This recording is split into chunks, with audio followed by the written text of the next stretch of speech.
இன்றைக்கி வெள்ளைக்கலக்க மீன் குழம்பு வைக்க போகிறோம். நான் ஒரு 300 கிராம் போல் மீன் எடுத்து கழுவி வச்சுருக்கிறேன். தக்காளி, வெங்காயம், கருவேப்பிலை, வெள்ளைப்பூடு, பச்சை மிளகாய், மிளகு, சோம்பு, சீரகம், கடுகு, வெந்தயம், தாளிக்கிறதுக்கு தேவையான எண்ணெய், மிளகாத்தூள், மல்லித்தூள், கொச்சிக்கத்தூள், மல்லித்தூள், தேங்காய் கொஞ்சம், குழம்புல பால் ஊற்ற, அவ்வளோதான். இப்போ நம்மளுக்கு கடாய் காஞ்சிருச்சு. நம்ம எண்ணெய் ஊற்றிக்கலாம். எண்ணெய் ஊற்றியாச்சு. எண்ணெய் காணி கடுகு, உளுந்து பருப்பு போட்டுக்கலாம். சோம்பு, வெந்தயம், மிளகு, கருவேப்பிலை, வெள்ளைப்பூடு,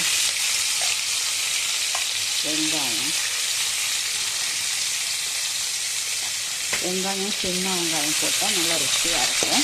இதெல்லாம் அடுத்து இது வதங்கினோன்னா தக்காளியை சேர்த்துக்கணும்.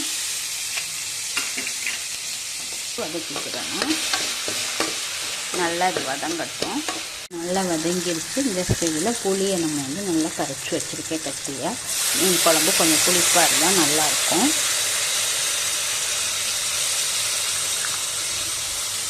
ஊற்றி வச்சு இவ்வளோதான் போட்டு இதில் கொஞ்சம் மஞ்சள்தூள் போட்டுக்கணும். அதுக்கப்புறம் நம்ம மிளகாத்தூள், மல்லித்தூள் போட்டுக்கணும்.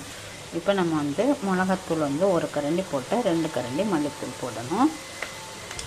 2 இல்லாட்டி 2.5 போட்டுக்கலாம். 2.5 to 3 வரை போட்டால் குழம்பு கொஞ்சம் திக்காக இருக்கும். இதை நல்லா வதக்கிறணும். பச்சை வாசம் போகிற மட்டும்.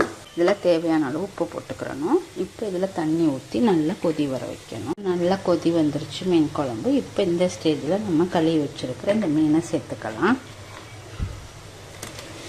இந்த வெள்ளைக்கலக்க மீன் நல்ல பத்திய மீன்.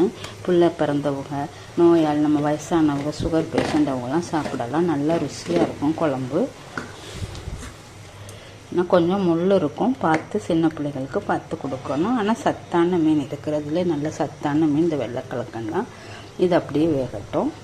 இப்போ குழம்பு நல்லா வெந்துருச்சு. நம்ம இந்த அரைச்சி வச்சுருக்க தேங்காய் பாலை நல்லா வடிகட்டிட்டு இந்த தேங்காய் பாலை ஆட் பண்ணிக்கிறலாம். அவ்வளோதான். இதுலேயும் ஒரு லைட்டாக ரொம்ப கொதிக்கக்கூடாது. லைட்டாக கொதி வந்தோன்னே இறக்கிடலாம். நல்லா கொதி வந்துருச்சு. பாருங்கள், வெள்ளைக்கலக்க மீன் குழம்பு ரெடி ஆயிடுச்சு. இதே மாதிரி நீங்களும் செஞ்சு ட்ரை பண்ணி பாருங்கள். இந்த வீடியோ பிடிச்சிருந்தா லைக் பண்ணுங்கள், எல்லாருக்கும் ஷேர் பண்ணுங்கள். தேங்க்யூ.